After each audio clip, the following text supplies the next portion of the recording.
What's up, everybody? Welcome back to Mike's Tool Shed. This is just going to be a stupid little update video. I'm going to talk about various things. A new tool that I got. First, Riley J Sport Fishing, Upper Chesapeake. Soon to be, probably next summer, Ocean City charter fishing, offshore. It's a guy I know, and all I can say is every time I've been out with him, he's put us on the fish, and where other people were, he's the boat that other captains start following because they see us reeling him in. He does a good job, and he's fun to fish with. So he's trying to get this going. Riley J Sport Fishing. I think this is team team white boots. Team white boots. I'm not really sure what that means. I should have asked him some more questions before I plugged his charter fishing, but either way, check it out if you're in Maryland and you want a good captain. He's got two cool ass boats.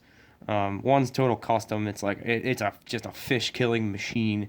No comfort at all. Just more blood on that boat, the better. So I don't know if you're in the area and you want to go fishing. He's a guy to call. But I got this. Oh yeah, what's in here is another one of my favorite winter beers. Yeah, it's dangerous, crazier than a bag of fucking angel dust. 10% alcohol. The first time I drank this, I was with my wife's family, and I didn't know that it had 10% alcohol in it. And her cousin was just giving it to me, and I had about probably four of them in a little over an hour.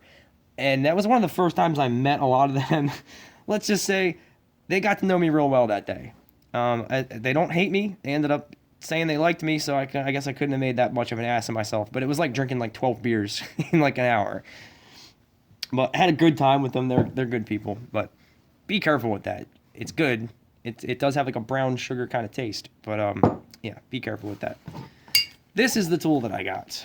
And I wanted a good quality blowgun. I started perusing Amazon, and I found this one, and it was one of the only ones that had a different design. Whereas, everybody's seen 1,000 of these things.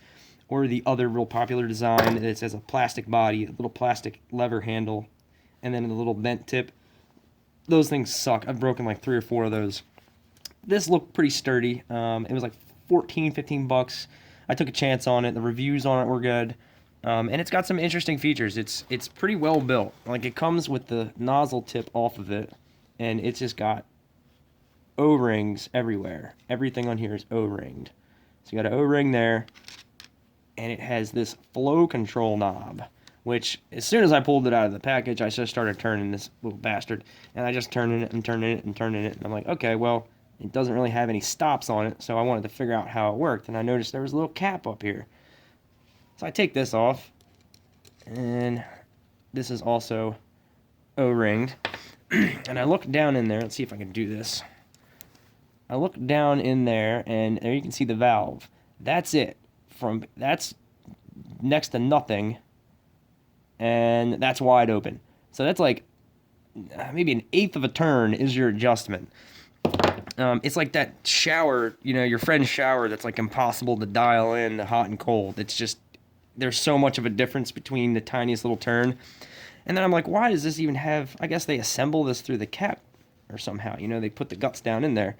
But then I noticed on the package, it actually suggests, and this is it came with this. This is also O-ringed. We'll see how those hold up. Those don't last forever. But this is an option.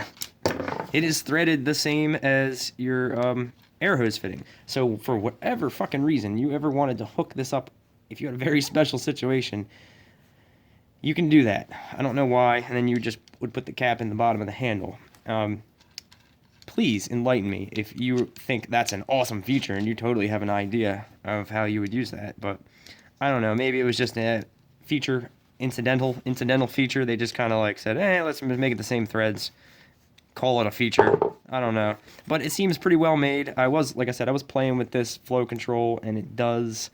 It's very freaking sensitive, but it is very concentrated direction of air. This is like a sniper rifle for air guns.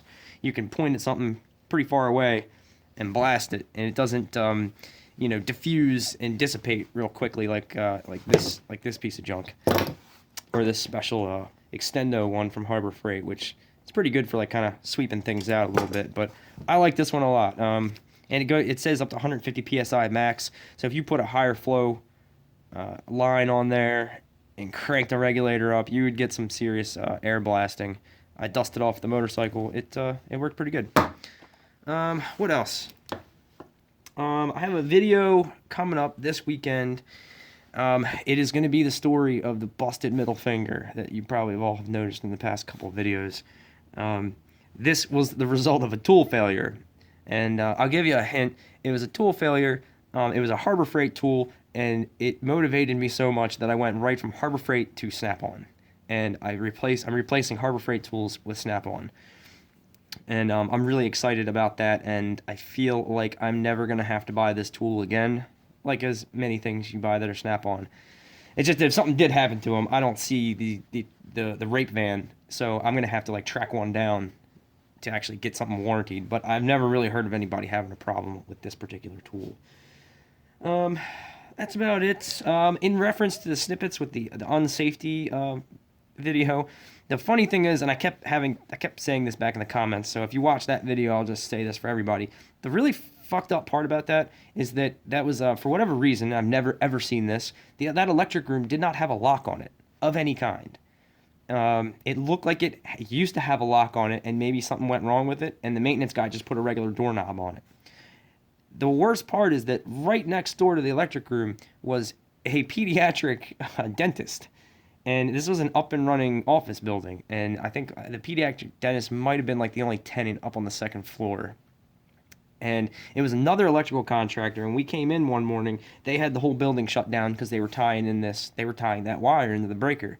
And, I'm like, okay, when are you guys going to have the lights back on? And they're like, like an hour or so. And I come back to the electric room, and that's what I find. And I actually took that video to show the safety guy at my company, and he actually showed it to the entire company.